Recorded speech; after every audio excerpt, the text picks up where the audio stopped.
My name is Ellie, and I think in terms of energy, frequency, and vibration. How to hold space for our children. Our children are depending on us.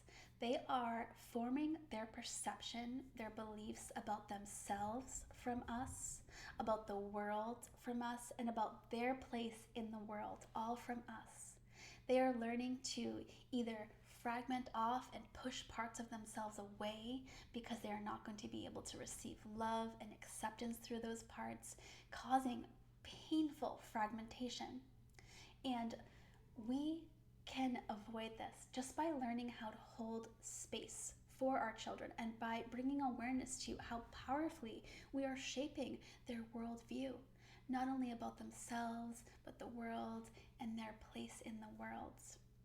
Holding space for someone just simply means allowing them to feel how they feel without punishing them, without withdrawing your love, and without demanding that they do not feel that way. I do have an entire video on holding space for someone, although that video is geared towards romantic partnerships. And it's going to be very similar with just some small differences. So, in order to hold space for our children, we need to approach our children's emotions with a compassionate curiosity.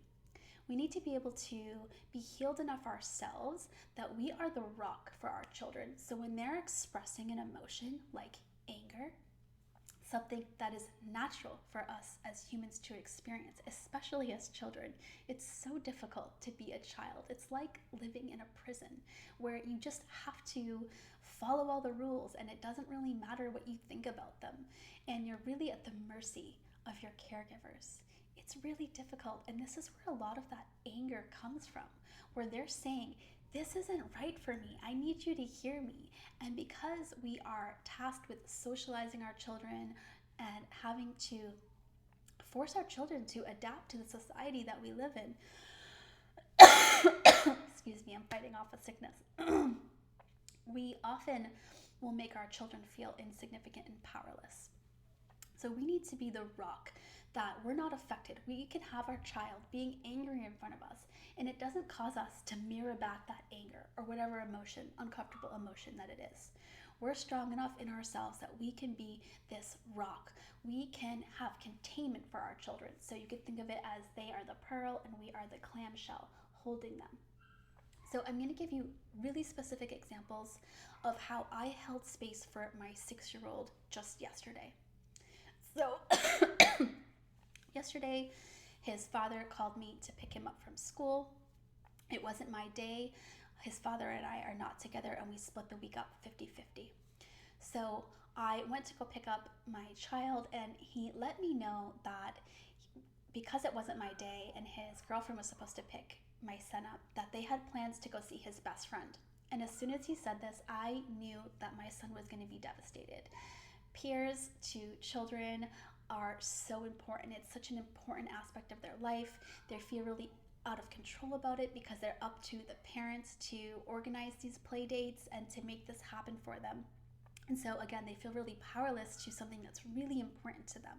And they also are not able to regulate their emotions like adults do. So I already knew, and I thanked him for the heads up that I knew exactly what I was going to be walking into. A child that was really upset to see me.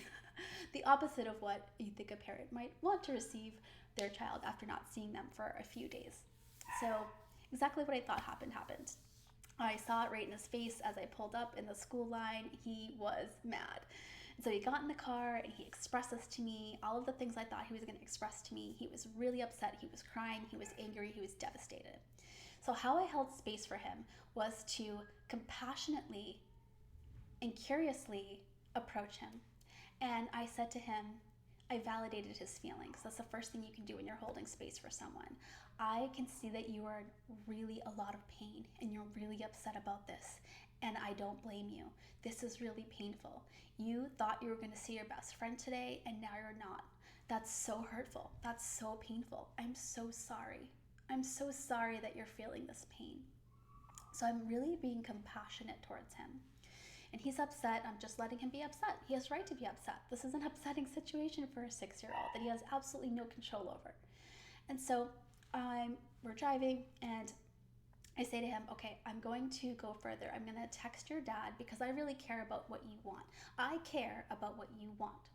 And I'm going to let him know that he can plan, and I am asking him to plan a new play date with your friend as soon as possible. Even if it's on my scheduled time, that's okay. Your dad can come pick you up or I can drop you off. I care about what you want.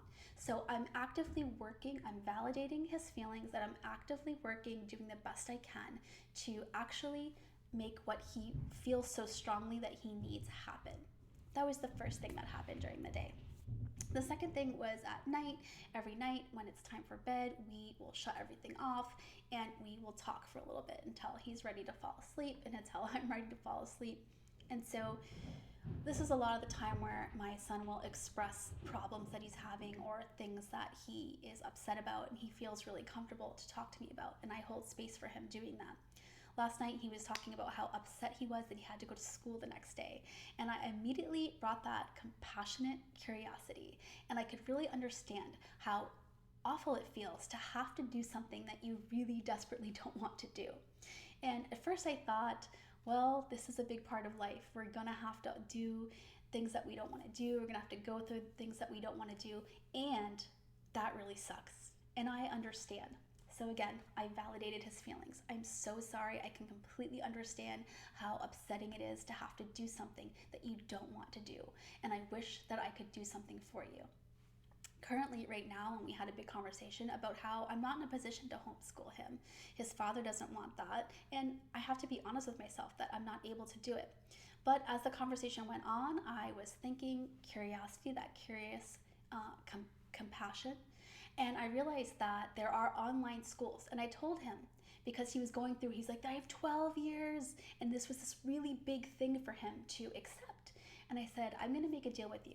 He's in kindergarten, if you still feel this much rage and this strongly about not wanting to go to school when you get to the 4th grade, I will push so hard for you to take an online school with an online teacher, because again, I'm recognizing my inability at this time to be able to actually efficiently homeschool my child. And I want him to have the best education, and I don't even believe this is the best thing for him, by the way.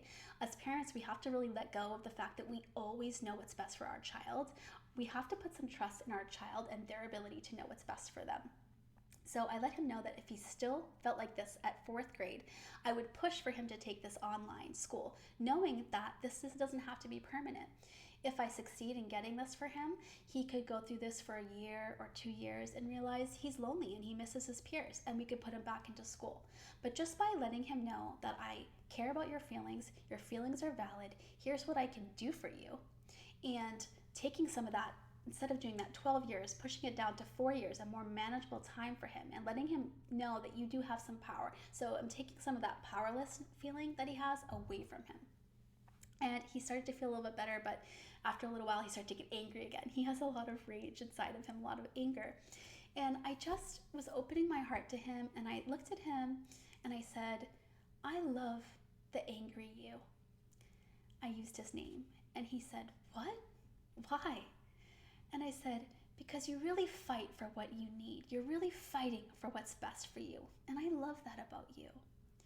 And I just felt his heart just melt a little bit, and my heart melted a little bit with the truth of what I was saying. And what was really beautiful about it is, as I did this, because everything's so connected in our lives, a web of consciousness went to earlier in the week when I had someone I really care very, very much about be very angry with me, and caused me to trigger my own deepest wound of not being good enough. And what happened was that web went to this person. That love that I had for this angry part of my son, truly loving this part of him, went to this person. And I said to him in my mind, I love this angry part of you. I love how you're fighting for what you feel is right for you. And it just softened my heart for this other person, this entirely different conversation and situation that was happening. Anyways, that's a side note, off track. But so it's just so important that we learn to love and accept all parts of our children, and not deem any parts of them bad and not force them to feel how they don't feel. We can't do that. We can't, with our own anger and our own direction, like, don't feel like that. That isn't gonna work. They're just gonna suppress what they're feeling. It's still there. You're just not gonna see it, and that's harmful to them. I know we all want what's best for our children, so I hope this video really helps you and gives you an idea on just how important we are on shaping our children's life and how we can hold space for them. I wish you so much luck. If you like this video, please like and subscribe, and I will love to connect with you soon. Thank you.